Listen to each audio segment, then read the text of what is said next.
It's been said when life gives you lemons, you make lemonade. And recently, life has been giving me a lot of sour, irritating lemons I just want to complain about. And instead of complaining about them, I'm going to share with you something that encourages me a lot.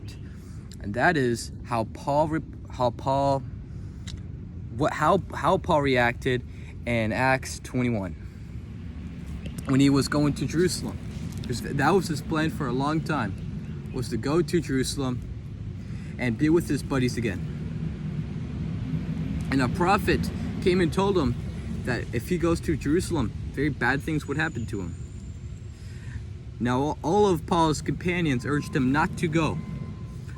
But Paul said this: "What do you mean by weeping and breaking my heart? For I am ready not only to be bound, but also to die at Jerusalem for the name of the Lord Jesus." And he said that, despite all this irritation, all this things he could complain about, him being wrongfully accused is to come. Instead of complaining, he said he would willingly die for Jesus Christ.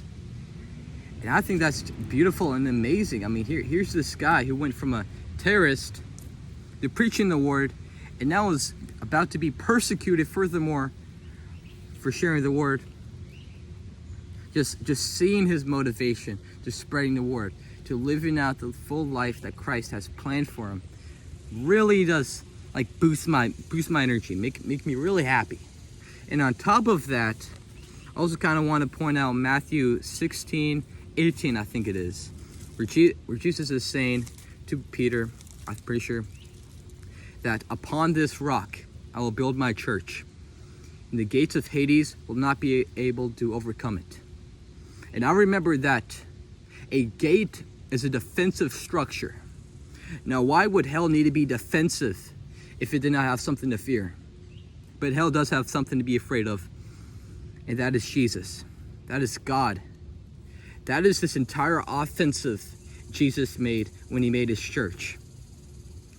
Because sometimes as Christians we can be afraid. We may feel like we should coward. But no, remember this verse: "And the gates of hell shall not be able to overcome it."